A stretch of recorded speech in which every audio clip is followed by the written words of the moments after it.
everyone, my name is Nandini Sharma and here I am with the third and last part of the topic classification of organism.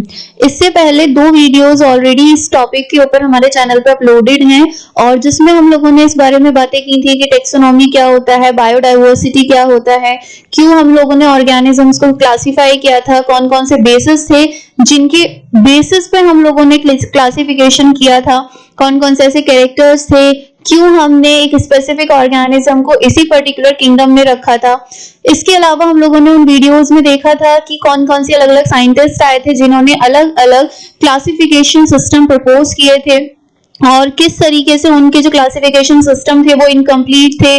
फिर उसके बाद में कौन सा system आया था जिसको वाइडली एक्सेप्ट किया गया था, तो उसके बाद में हम लोगों ने फिर उसकी भी फर्दर क्लासिफिकेशन का बेसिस देखा था कि उन्होंने जो क्लासिफिकेशन किया था वो किस आधार पे किया था, जो हम लास्ट वीडियोस में कंप्लीट कर चुके थे। तो आज की वीडियो में हम लोग इंडिविजुअल हर एक किंगडम की कुछ कैरेक्टरिस्टिक्स के बारे में देखेंगे, उनमें कौन कौन से ऑर्गेनिजम्स आते हैं वो एग्जांपल्स कवर करेंगे। ठीक है, तो आज का जो पहला टॉपिक हम लोग स्टार्ट करेंगे वो है किंगडम मोनेरा। किंगडम मोनेरा जो था, मैंने पहले भी बताया था कि इसमें आते हैं प्रोकैरियोटिक सेल्स या फिर प्रोकैरियोटिक ऑर्गेनिज्म। ठीक है, ये प्रोकैरियोटिक ऑर्गेनिज्म मैंने जब पहले भी अपनी बाकी वीडियोस में भी बताया था कि प्रोकैरियोटिक जो होते हैं उसमें आते हैं एग्जांपल बैक्टीरिया।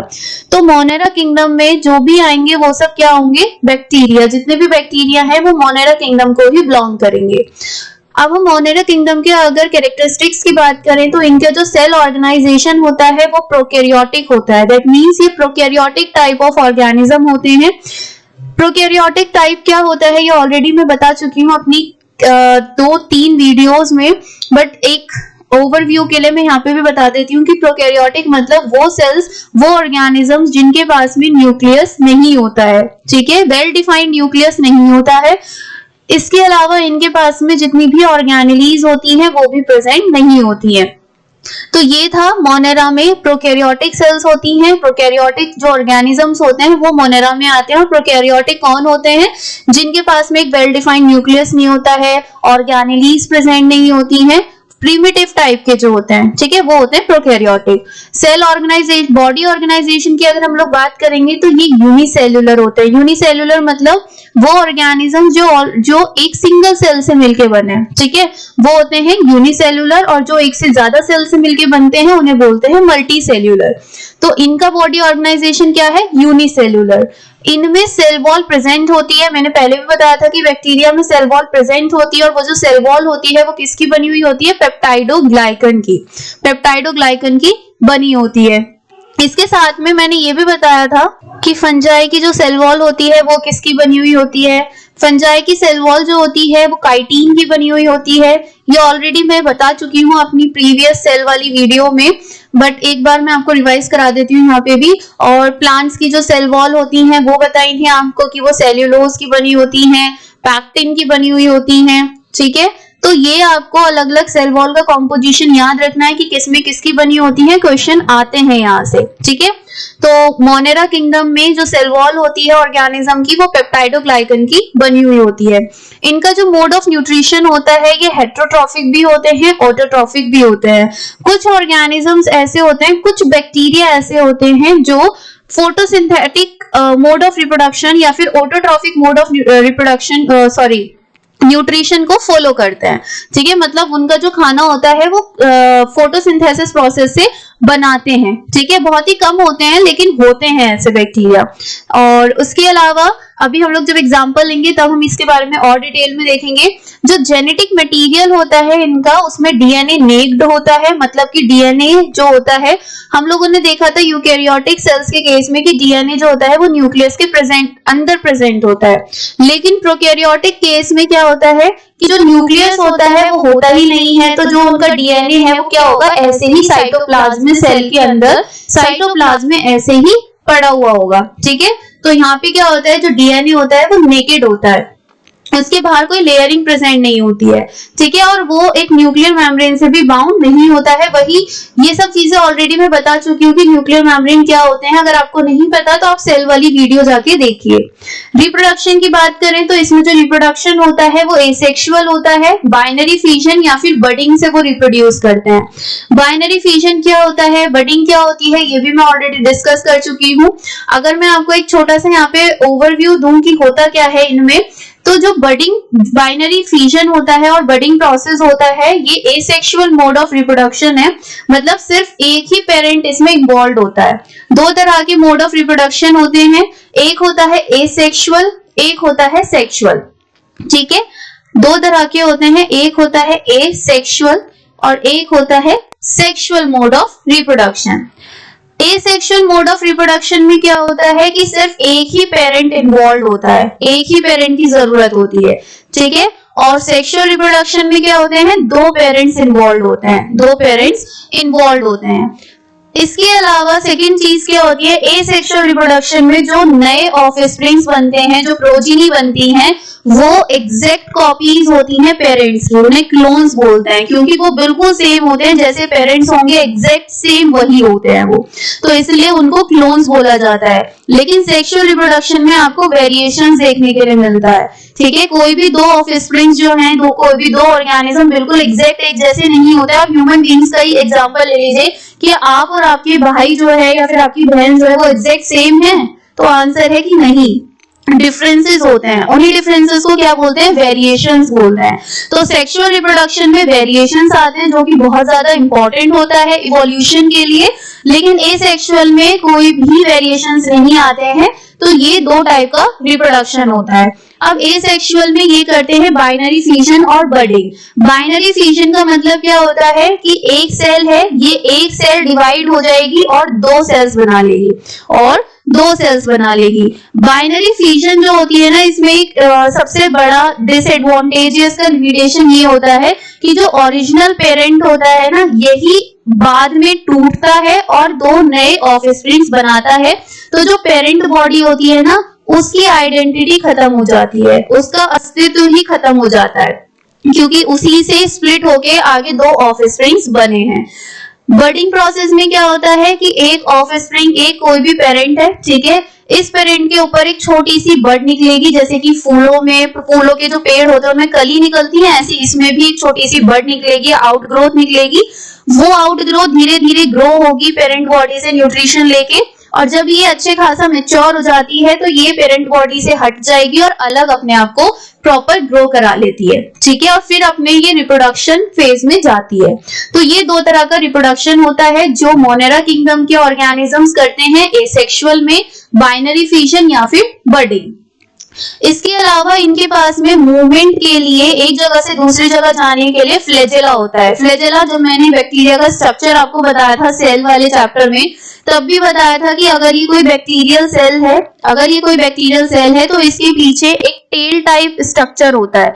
यही जो टेल टाइप स्ट्रक्चर होता है, इसी को क्या बोला जाता है, फ्लैजेला बोला जाता है, जो बैक्टीरिया को मूव करने में मदद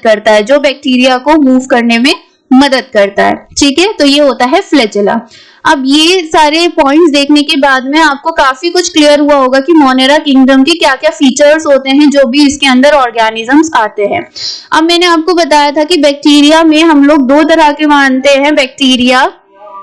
तो मैंने आपको बताया था कि जो बैक्टीरिया होते हैं वो टू टाइप्स के बताए थे, मतलब एक होते हैं आर्की बैक्टीरिया, एक होते हैं आर्की बैक्टीरिया, एक होते हैं यू बैक्टीरिया, ठीक है।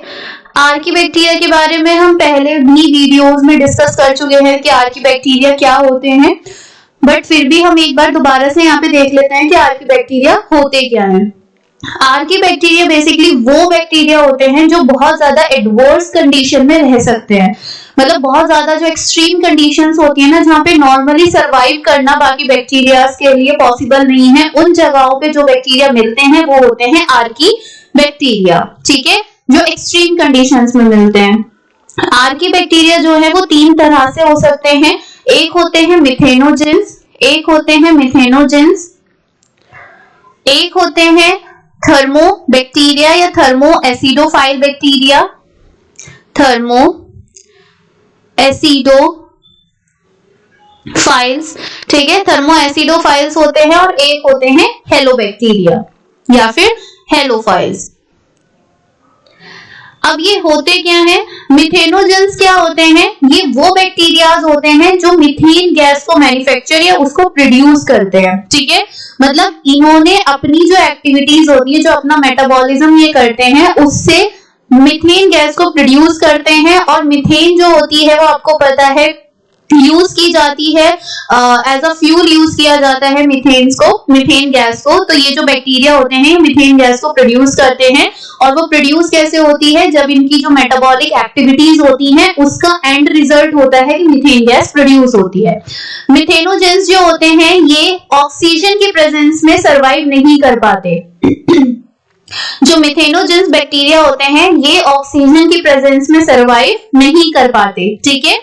ये आपको कहाँ पे मिलते हैं, जैसे कि जो बहुत ज्यादा मार्शेस वगैरह वाले एरियाज होते हैं ना, जहां पे ऑक्सीजन का जो अमाउंट होता है वो ना हो, उन जगहों पे आपको ये मिलते हैं, क्योंकि ये ऑक्सीजन के प्रेजेंस में सर्वाइव नहीं कर सकते हैं। सेकंड आते हैं थर्मो एसिडोफाइल्स। थर्मो एसिडोफाइल्स जो बैक्टीरिया होते हैं ये वो बैक्टीरिया होते हैं, वो आर्किया होते हैं जो बहुत ज्यादा एक्सट्रीमली हॉट और एसिडिक कंडीशन में मिलते हैं, मतलब ऐसी जगहों पे जहां टेम्परेचर बहुत ज्यादा होता है और साथ में जो एनवायरनमेंट होता है वो एसिडिक होता है, ठीक है।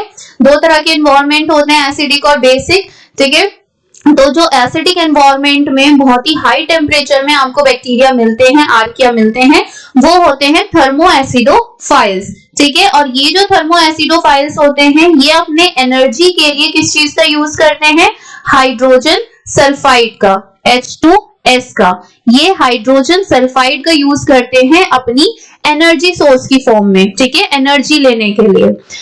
नेक्स्ट आते हैं हेलोफाइल्स। हेलोफाइल्स होते हैं वो आर्किया जो कि बहुत ज्यादा सॉल्ट कंडीशन में ग्रो करते हैं, मतलब कि जो सॉल्टी कंडीशंस में ग्रो करते हैं, जो सॉल्टी कंडीशंस में ग्रो करते हैं, ठीक है। जैसे कि आपका कुछ सॉल्ट लेक्स होती हैं, ठीक है, जो नमकीन पानी में बेसिकली, ठीक है, जहां पे नमक का कंसंट्रेशन ज्यादा होता है, और वो जो एनवायरनमेंट होंगे वो बहुत ज्यादा बेसिक एनवायरनमेंट होते हैं। तो आपको याद रखना है जो थर्मो एसिडोफाइल्स हैं वो एसिडिक एनवायरनमेंट में ग्रो करते हैं, और हेलोफाइल्स होते हैं वो बेसिक एनवायरनमेंट में ग्रो करते हैं। तो ये था आर्की बैक्टीरिया के बारे में कि वो बैक्टीरिया जो एक्सट्रीम कंडीशंस में ग्रो करते हैं, तीन तरह के हो सकते हैं, तीन ग्रुप्स में डिवाइड किया गया है इन्हें। मिथेनोजेंस होते हैं, थर्मो एसिडोफाइल्स होते हैं, हेलोफाइल्स होते हैं। मिथेनोजेंस जो मीथेन गैस प्रोड्यूस करते हैं अपनी मेटाबॉलिक एक्टिविटीज का जो रिजल्ट होता है उनका, वो होती है मीथेन गैस का प्रोडक्शन। थर्मो एसिडोफाइल्स जो बहुत ज्यादा एक्सट्रीम टेम्परेचर में रहते हैं, बहुत ज्यादा एक्सट्रीम एसिडिक कंडीशंस में सर्वाइव कर सकते हैं, और ये हाइड्रोजन सल्फाइड को अपनी एनर्जी के लिए यूज करते हैं या फिर as a energy source use करते हैं। हेलोफाइल्स वो होते हैं जो बहुत ही ज्यादा सॉल्टी एनवायरनमेंट में ग्रो करते हैं, ठीक है, जहां पे सॉल्ट की कंसेंट्रेशन ज्यादा होती है, इसलिए ये जो एनवायरनमेंट में रहते हैं वो होता है बेसिक एनवायरनमेंट, ठीक है, बेसिक एनवायरनमेंट। नेक्स्ट आता है यू बैक्टीरिया। यू बैक्टीरिया मतलब एक जो नॉर्मल बैक्टीरिया होता है, जिसके बारे में हमने सेल चैप्टर में बहुत अच्छे से पढ़ा था, सब चीजों, सारे उनके कंपोनेंट्स वगैरह सबके बारे में पढ़ा था। तो वो जो नॉर्मल बैक्टीरिया था वो होता है आपका यू बैक्टीरिया, ठीक है। बैक्टीरिया की शेप्स भी बहुत सारे तरह की हो सकती हैं, ठीक है, जैसे कि उनकी रोड लाइक शेप भी हो सकती है, एक रोड की तरह भी हो सकते हैं वो, ठीक है। इसके अलावा उनकी स्फेरिकल भी हो सकती है, ठीक है, स्फेरिकल शेप के भी हो सकते हैं, कोकस शेप के भी, स्फेरिकल जो शेप होती है ना उसी को कोकस बोलते हैं, तो स्फेरिकल शेप के हो सकते हैं, रोड शेप के हो सकते हैं, उसके अलावा कुछ इस तरह की शेप के भी हो सकते हैं, स्पाइरिलियम, ठीक है, ये स्प्रिंग की तरह जो शेप प्रेजेंट है इस शेप में भी हो सकते हैं। कुछ ऐसे भी होंगे जिनकी कोई शेप ही नहीं होती है, ठीक है, मतलब वो किसी भी शेप को अटेन कर सकते हैं। तो अलग अलग शेप्स भी प्रेजेंट होती हैं बैक्टीरियाज में। अब अगर हम कुछ बैक्टीरिया के एग्जांपल्स की बात करें कि कौन कौन से बैक्टीरियाज हो सकते हैं, डिफरेंट टाइप ऑफ बैक्टीरियाज के नाम क्या क्या हो सकते हैं, तो जैसे कि मैंने आपको बताया था कुछ होते हैं फोटोट्रॉफिक जो फोटोसिंथेसिस परफॉर्म करते हैं, उसमें एग्जांपल आता है सियानोबैक्टीरिया का, ठीक है।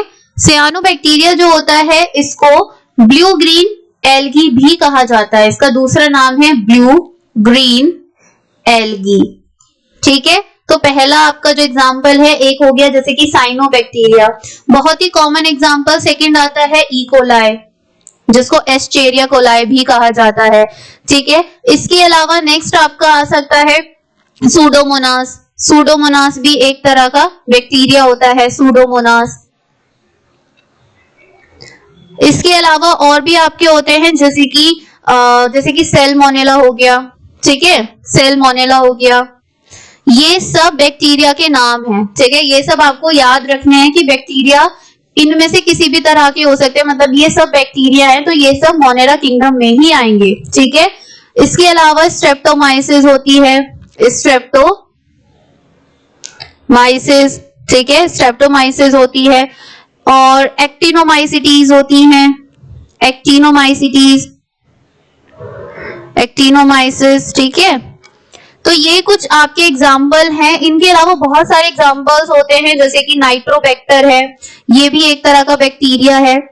तो आपको कुछ कुछ नाम याद रखने हैं कि ये बैक्टीरिया होते हैं और ये सब के सब किस किंगडम को बिलोंग करते हैं, मोनेरा किंगडम को, ठीक है, मोनेरा किंगडम को। अब इसमें एक छोटा सा पॉइंट लिखा है, एक नोट लिखा हुआ है, माइकोप्लाज्मा। माइकोप्लाज्मा भी एक तरह का क्या होता है, बैक्टीरिया होता है। और इस बैक्टीरिया की स्पेशलिटी क्या है कि ये सबसे स्मॉलेस्ट बैक्टीरिया होता है, ठीक है, सबसे स्मॉलेस्ट बैक्टीरिया होता है। माइकोप्लाज्मा जो है वो सबसे स्मॉलेस्ट बैक्टीरिया होता है और इसके पास में सेल वॉल नहीं होती। अभी तक हमने देखा कि बैक्टीरिया के पास सेल वॉल होती है, लेकिन माइकोप्लाज्मा एक्सेप्शन है, उसके पास में सेल वॉल नहीं होती है, जबकि ये भी एक बैक्टीरिया ही है।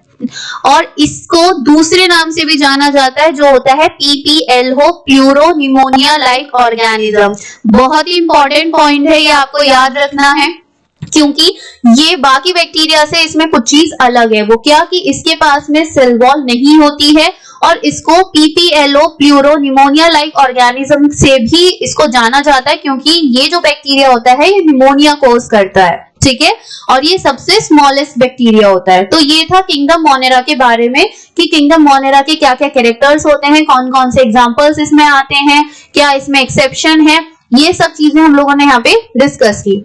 नेक्स्ट आता है किंगडम मोनेरा का, यहाँ पे फर्दर आपको दिखाया हुआ है कि न्यूट्रिशन के बेसिस पे हमने दो कैटेगरी में डिवाइड किए हैं, ऑटोट्रॉफिक हो गए, हेटरोट्रॉफिक हो गए। ऑटोट्रॉफ्स में अभी जैसे कि मैंने आपको बताया साइनोबैक्टीरिया आते हैं, जैसे ब्लू ग्रीन एल्गी भी कहा जाता है। साइनोबैक्टीरिया में ही एग्जांपल्स होते हैं एनाबीना, नोस्टॉक, ये सब इसी के एग्जांपल है, ठीक है, साइनोबैक्टीरिया के एग्जांपल है एनाबीना, नोस्टॉक, तो ये एग्जांपल्स होते हैं इसी के, ठीक है। इनके अलावा और भी हैं जैसे कि एनाबीना हो गया, इसके अलावा नोस्टॉक हो गया, एक होता है आपका स्पाइरुलिना, SPIRULINA, स्पाइरुलिना, ठीक है। तो ये कुछ एग्जांपल्स हैं जो साइनोबैक्टीरिया के ही होते हैं। इसके अलावा हेटरोट्रॉफ्स में जैसे कि लैक्टोबैसिलस, लैक्टोबैसिलस तो आपको बहुत अच्छे से पता होगा, जो दूध से दही जमाने में हेल्प करता है। राइजोबियम होते हैं, ठीक है, एक्टिनोमाइसिटीज होती हैं, रिकेट्सिया होते हैं। ये कुछ मोर एग्जांपल्स हैं बैक्टीरिया के, ठीक है, जो हेटरोट्रॉफिक, जिनका मोड ऑफ न्यूट्रिशन होता है। और ये पूरा यहाँ पे हमारा कंप्लीट होता है मोनेरा किंगडम के बारे में। तो आई होप आपको ये सब समझ आया हो, कुछ प्रॉब्लम हो तो आप पूछ सकते हो। नेक्स्ट आता है किंगडम प्रोटिस्टा। तो किंगडम प्रोटिस्टा के जो कैरेक्टरिस्टिक्स हैं उसमें सबसे पहले आता है सेल ऑर्गेनाइजेशन। तो ये होते हैं प्रोकैरियोटिक टाइप ऑफ ऑर्गेनिजम्स, ठीक है। इनमें जो ऑर्गेनिज्म आते हैं वो होते हैं यूकैरियोटिक, ठीक है, यूकैरियोटिक टाइप ऑफ ऑर्गेनिज्म। इनका बॉडी ऑर्गेनाइजेशन की अगर हम लोग बात करें तो ये होते हैं यूनिसेल्युलर मतलब जिनके पास में एक सेल होती है। तो अभी हमने जो मोनेरा किंगडम पढ़ा वो भी यूनिसेल्युलर थे, और जो किंगडम प्रोटिस्टा है ये भी यूनिसेल्युलर ही होते हैं। बट मोनेरा जो थे वो प्रोकैरियोटिक थे और जो प्रोटिस्टा है ये यूकैरियोटिक होते हैं। इनमें जो सेल वॉल होती है कुछ फॉर्म्स में प्रेजेंट होती है, सभी प्रोटिस्टा में सेल वॉल नहीं होती है, कुछ में होती है, जैसे कि डायटम्स में होती है। डायटम्स में जो सेल वॉल होती है वो सिलिका की बनी होती है, ठीक है, सिलिका की बनी होती है, याद रखिएगा, क्वेश्चन में पूछ लिया जाता है। मोड ऑफ न्यूट्रिशन की बात करें तो इनका जो मोड ऑफ न्यूट्रिशन है वो हेटरोट्रॉफिक भी हो सकता है, ऑटोट्रॉफिक भी हो सकता है।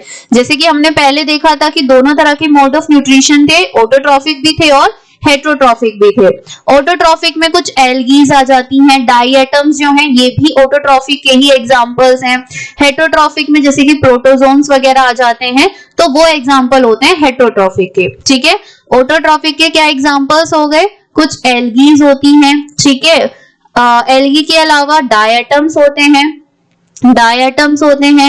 ये हो गए एग्जांपल किस चीज के, ऑटोट्रॉफिक मोड ऑफ न्यूट्रिशन वाले जो इसमें ऑर्गेनिज्म होते हैं वो। हेटरोट्रॉफिक की अगर हम लोग बात करते हैं तो हेटरोट्रॉफिक में आपके आ जाते हैं जैसे कि प्रोटोजोआ या फिर प्रोटोजोन्स।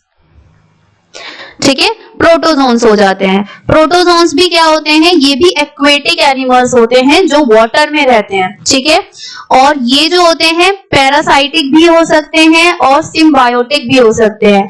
पैरासाइटिक का मतलब होता है ऐसे ऑर्गेनिज्म जो दूसरों से अपना न्यूट्रिशन लेते हैं लेकिन उसकी वजह से उस होस्ट की डेथ नहीं होती। सपोज ये कोई एक बॉडी है जिसको होस्ट बोला जा रहा है, इसके ऊपर कोई भी एक पैरासाइट आ गया।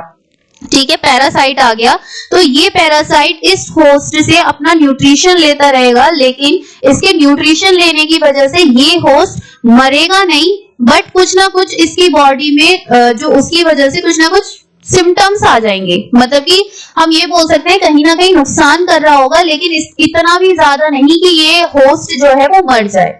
तो वो होता है पैरासाइट, कि अपना न्यूट्रिशन लेते रहना लेकिन उसकी वजह से होस्ट की डेथ नहीं होती है, बट कहीं ना कहीं नुकसान तो हो रहा है होस्ट का। ठीक है, जैसे कि आप इसको एग्जांपल समझ सकते हो, जैसे कि जो टिक्स होते हैं, ठीक है, जो टिक्स होते हैं, जो डॉगीज वगैरह पे टिक्स हो जाते हैं ना, वो क्या करते हैं, कॉन्टिन्यूसली उनका ब्लड सक करते रहते हैं, लेकिन उसकी वजह से डॉग की डेथ नहीं होती है। ठीक है, लेकिन कहीं ना कहीं अगर बहुत ही ज्यादा हो जाएंगे तो बहुत ही ज्यादा एडवर्स कंडीशन भी आ जाती है डॉग्स के लिए। ठीक है, क्योंकि उनकी बॉडी से तो जा ही रहा है वो ब्लड, तो धीरे धीरे करके नुकसान तो होगा ही उनकी बॉडी को।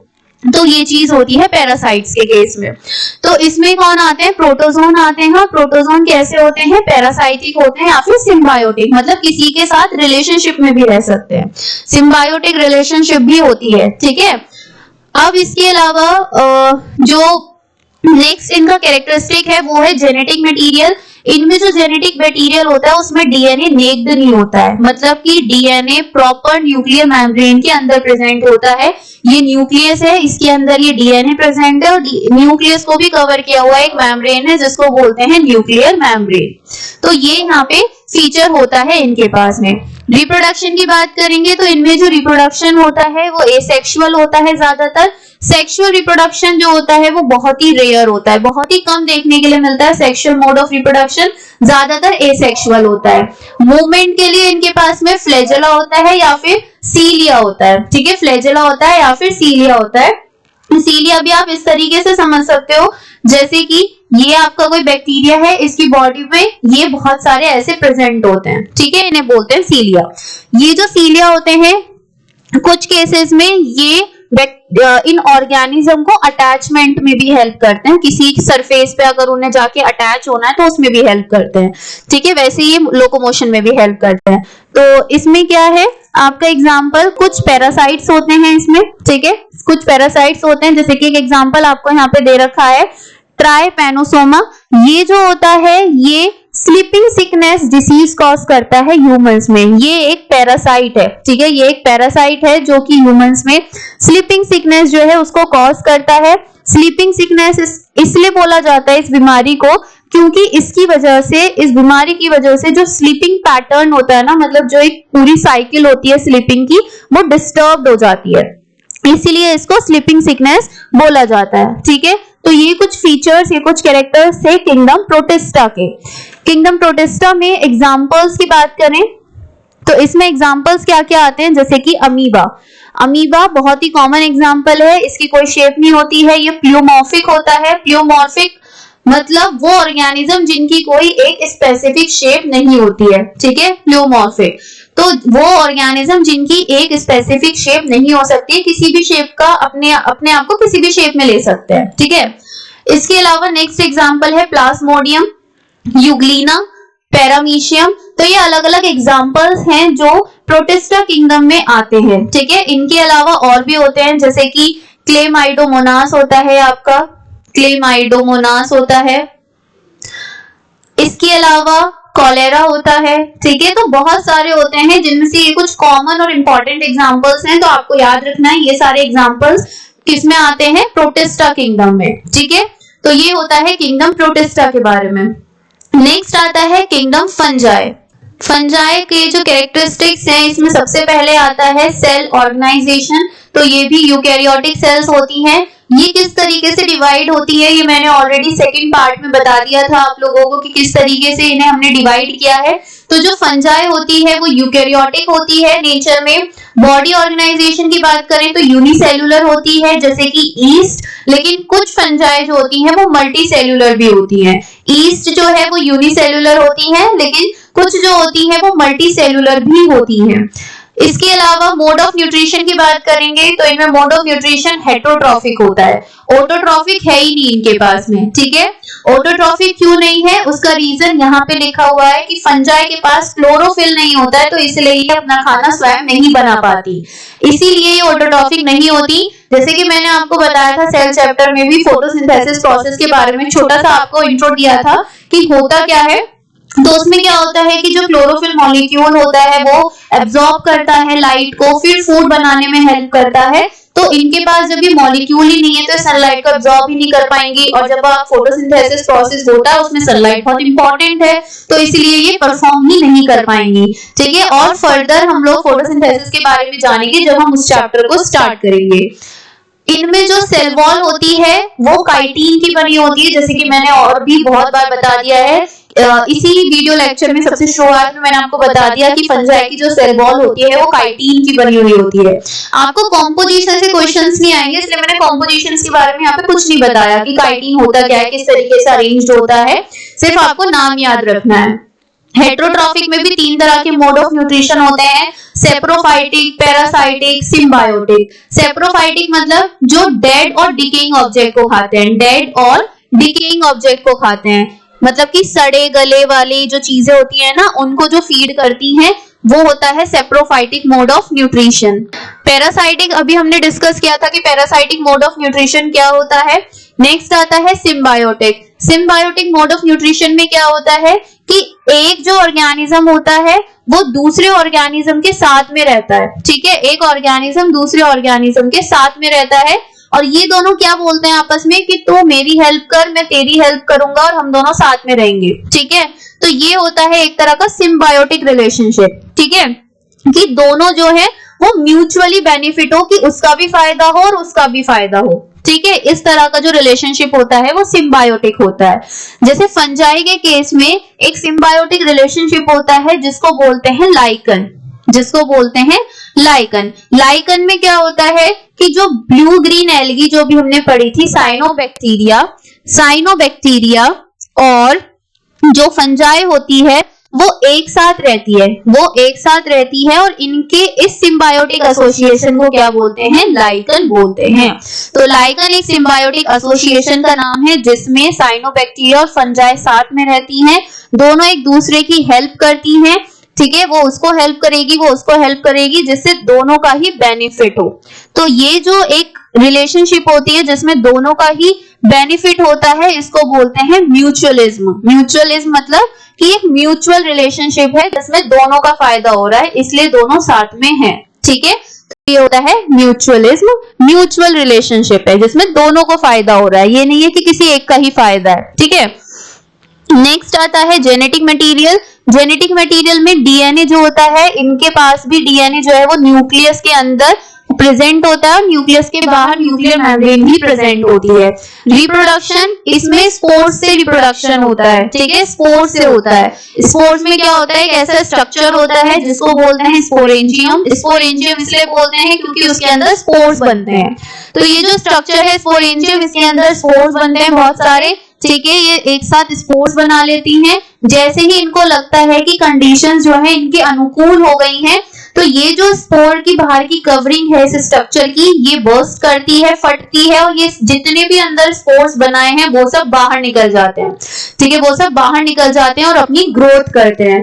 तो इनमें जो स्पोर्स बनते हैं, सेक्सुअल रिप्रोडक्शन में भी स्पोर्स बनते हैं और एसेक्सुअल में भी बनते हैं। सेक्सुअल में 3 तरह के बनते हैं, एस्कोस्पोर्स, बेसिडियोस्पोर्स और oospores।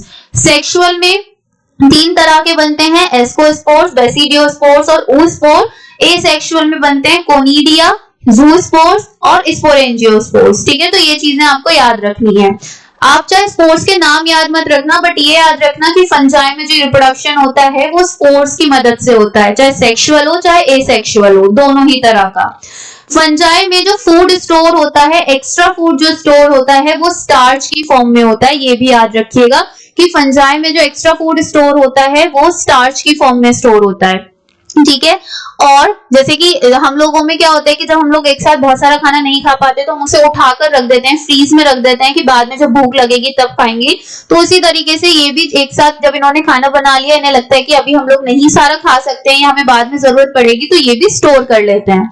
कुछ फंजाई पैरासाइटिक भी होती है जो कि होस्ट को इन्फेक्ट करती हैं। जो अभी हमने बात करी थी कि पैरासाइटिक मतलब कि होस्ट से अपना न्यूट्रिशन को लेते रहना, तो कहीं ना कहीं होस्ट को भी तो उस चीज का नुकसान होगा। ठीक है, लेकिन ये नहीं है कि वो होस्ट मर ही जाएगा एकदम से। ठीक है, और लास्ट वाला पॉइंट ऑलरेडी हम डिस्कस कर चुके हैं। ये कुछ एग्जांपल्स हैं, जैसे कि सेप्रोफाइटिक जिसमें डेड और डिकेइंग मैटर पे वो फीड करती है, वो एग्जांपल है राइजोपस और पेनिसिलियम। ठीक है, सेकेंड है पैरासाइटिक। पैरासाइटिक मतलब जो लिविंग होस्ट पे करती है, क्योंकि जो भी जिंदा होता है उसी से तो अपना न्यूट्रिशन लेते हैं वो, तो वो हो गया आपका टेफ्रीना और टुकीनिया। ठीक है, सिम्बायोटिक में लाइकन्स जो मैं ऑलरेडी बता चुकी हूँ, और एक और एसोसिएशन होती है माइकोर्जिया। तो ये 2 तरह की एसोसिएशन होती है सिम्बायोटिक में। आपको इनके बारे में डिटेल में नहीं पढ़ना है, सिर्फ आपको एग्जांपल्स याद रखना है। ठीक है, और एग्जांपल्स तो याद रखने पड़ेंगे, तभी आपको याद आएगा कि ये फंजाई है इसलिए फंजाई किंगडम में जाएगी। ठीक है, तो ये होता है फंजाई किंगडम के बारे में। स्पोर्स जो मैं बोल रही थी ये होते हैं, ये स्पोरेंजियोस्पोर इसका स्ट्रक्चर है और इसके अंदर स्पोर्स प्रेजेंट होते हैं। ठीक है, इसके अंदर स्पोर्स प्रेजेंट होती है। ये एनिमल और प्लांट किंगडम के बारे में हम लोग अलग से पूरा, मैंने आपको बताया था कि हम लोग अलग से पूरी की पूरी प्रेजेंटेशन बनाएंगे, वीडियोस बनाएंगे, क्योंकि वो बहुत इंपॉर्टेंट चैप्टर्स हैं दोनों के दोनों ही। तो हम उनको वहां पे डिस्कस करेंगे, क्योंकि मैंने आपको बोला था कि जो नेक्स्ट टॉपिक अब हम लोग स्टार्ट करेंगे वो एनिमल किंगडम पहले स्टार्ट करेंगे, क्योंकि वहां से क्वेश्चन ज्यादा पूछे जाते हैं और वो बहुत ही, हम बोल सकते हैं कि लेंथी टॉपिक भी है। ठीक है, बहुत बड़ा टॉपिक है, आपको उसमें नाम याद रखने पड़ेंगे ऑर्गेनिजम्स के, क्योंकि तभी आप उसको बता पाओगे कि कौन सी फाइलम में ये बिलोंग करेगा। तो वो चीजें हम लोग नेक्स्ट वीडियो सीरीज में स्टार्ट करेंगे। यहाँ पे कुछ मैंने डिफरेंसेस लिखे थे प्रोकैरियोटिक और यूकैरियोटिक सेल्स के बीच में। ऑल्दो मैं इन सबको कवर कर चुकी हूँ सेल चैप्टर में, बट अगर किसी को पढ़ने हैं तो वो यहाँ से भी इनको पढ़ सकता है। ठीक है, और अगर समझने हैं तो सेल चैप्टर में, सेल की जो वीडियो है उसमें ऑलरेडी मैंने ये चीजें समझा दी थी। नेक्स्ट आता है इसमें बाइनोमियल नोमेनक्लेचर, जो मैं आपको बता रही थी। बाइनोमियल नोमेनक्लेचर जो था वो कैरोलस लिनियस ने दिया था, ये मैंने आपको पहले ही बताया था। उनकी एक बुक थी स्पीशीज पेंटरम, उसमें इन्होंने इसके बारे में लिखा था। इसका मतलब बेसिकली क्या होता है कि किसी भी ऑर्गेनिज्म का नाम रखना। ठीक है, मैंने आपको बताया था क्यों नाम रखने की जरूरत होती है, क्योंकि हर एक लोकेलिटी में, हर एक लोकल जगह पे हर ऑर्गेनिज्म का अलग अलग नाम होते हैं। ठीक है, अब कोई मुझसे आके अपनी लोकल लैंग्वेज में कॉकरोच के बारे में कुछ बोलने लगे तो मुझे तो यही नहीं पता कि उनके यहाँ पे कॉकरोच को ही ये बोला जाता है। तो इसके लिए नोमेनक्लेचर करना जरूरी है, जिससे कि एक पर्टिकुलर ऑर्गेनिज्म का एक स्पेसिफिक नाम हो जो वर्ल्ड वाइड उसी से जाना जाए। तो ये जो बाइनोमियल नोमेनक्लेचर होता है, इसमें क्या करते हैं, हम किसी भी ऑर्गेनिज्म को साइंटिफिक नेम देते हैं। अब साइंटिफिक नेम 2 चीजों से मिलके बना होता है, एक होता है जेनेरिक नेम, एक होता है स्पीशीज नेम। जेनेरिक नेम और स्पीशीज नेम, स्पीशीज मतलब कौन सी प्रजाति को वो बिलोंग करता है, जेनेरिक नेम मतलब जो उसका एक्चुअल फर्स्ट नेम होता है।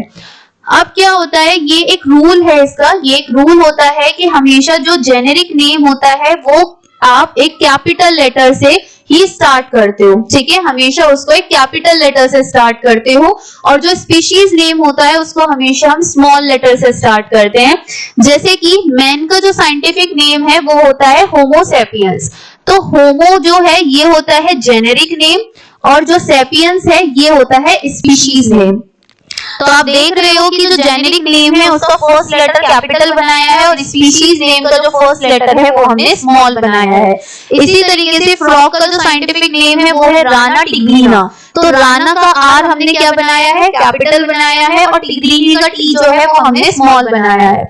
इसी तरीके से पी का नाम होता है पायसम सटाइवम और मैंगो का नाम होता है मैंगीफेरा इंडिका या इंडस। ठीक है, तो ये आपको कुछ मैंने एग्जांपल्स दिए हैं समझाने के लिए कि बायनोमियल नोमेनक्लेचर करते कैसे हैं। ठीक है, क्या रूल्स हैं उसके।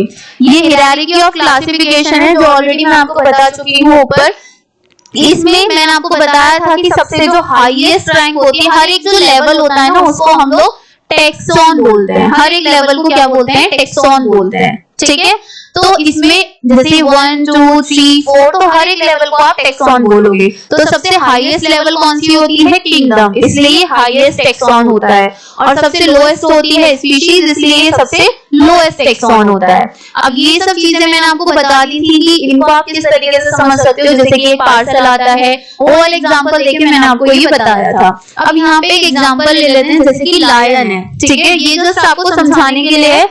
इससे ऐसे क्वेश्चन नहीं पूछे जाते कि लायन की आप फैमिली बताओ या लायन का ऑर्डर बताओ क्या होगा, इस तरह के क्वेश्चंस नहीं आते हैं। आपको एक बार ये चीज क्लियर हो जाए, इसलिए मैंने यहाँ पे ये वाली जो स्लाइड है उसको रखा है। तो जैसे लायन हमने ले लिया, लायन आपको पता है कि एनिमल है, तो ये एनिमेलिया किंगडम को बिलोंग करता है। ये कॉर्डेटा होता है, इसलिए कॉर्डेटा फाइलम में बिलोंग करता है। क्लास क्या हो गई इसकी, ममेलिया। इसके बाद में ऑर्डर क्या होता है, कार्निवोरा ऑर्डर है इसका। फैमिली होती है फैलिडे, देन जीनस होता है इसका पैंथेरा, और स्पीशीज होती है लियो। यहाँ पे भी आप देख रहे हो जब हमने जेनेरिक नेम लिखा है तो हमने कैपिटल पी बनाया है, स्पीशीज नेम लिखा है तो एल हमने स्मॉल लिखा है। तो ये चीज आपको हमेशा याद रखना है कि जब भी हम किसी का बायनोमियल नोमेनक्लेचर करते हैं तो जेनेरिक नेम हमेशा कैपिटल लेटर से स्टार्ट होता है और उसका स्पीशीज नेम हमेशा स्मॉल लेटर से स्टार्ट होता है। ठीक है, तो ये एक एग्जांपल था जस्ट कि हम किस तरीके से डिवाइड करते हैं या उनको फर्दर लेवल्स में बांटते हैं। इससे आपका ऐसे क्वेश्चन नहीं आएगा, सिर्फ आपको याद रखना है हाईएस्ट टेक्सॉन क्या होता है और लोएस्ट टेक्सॉन क्या होता है।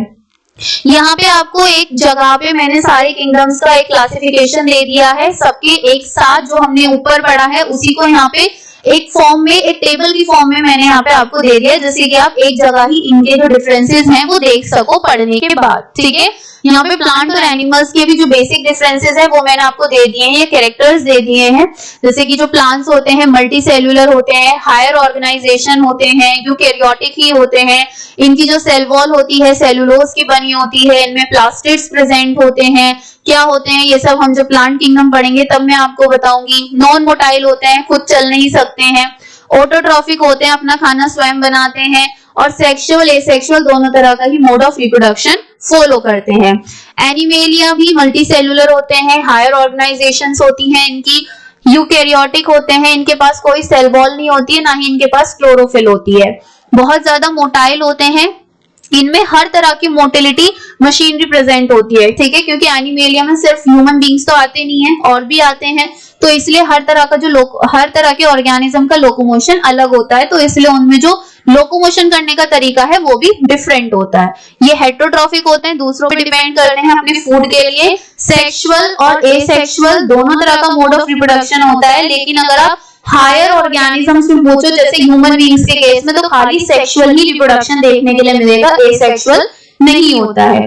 ठीक है, तो ये था कुछ यहाँ पे इस पूरे चैप्टर के बारे में। आई होप आपको ये चीजें समझ में आई हैं। किंगडम प्लांटेआ और किंगडम एनिमेलिया को हम इंडिविजुअली स्टडी करेंगे क्योंकि बहुत इंपॉर्टेंट है दोनों। आपको इस चैप्टर में से एग्जाम्पल्स को पूछ के पूछा जाता है कि बताओ इसका मोड ऑफ न्यूट्रिशन क्या होगा, ये कौन सी किंगडम में बिलोंग करता है। तो अगर आपको किंगडम पता चल जाएगा तो आपको कैरेक्टर्स अपने आप याद आ जाएंगे उसके। ठीक है, और याद करने का तरीका होता है ये वाला टेबल, ये वाला जो एक यहाँ पे मैंने आपको बताया है। ठीक है, कि किस तरीके से डिवाइड है, आप इसकी हेल्प से उसको याद कर सकते हो। तो आई होप आपको ये सारी चीजें समझ में आई हैं। फिर भी कोई डाउट होता है तो आप मुझसे पूछ सकते हो, किसी भी सोशल प्लेटफॉर्म पे भी अपना क्वेश्चन पोस्ट कर सकते हो या फिर आप चैट बॉक्स में भी पूछ सकते हो। ठीक है, और आज के लिए फिर हमारा ये वाला चैप्टर भी फिनिश हो गया है। अब मैं आपको नेक्स्ट चैप्टर स्टार्ट कराऊंगी, एनिमल किंगडम। तो तब तक के लिए अपना ध्यान रखें, स्वस्थ रहें, बाय, टेक केयर।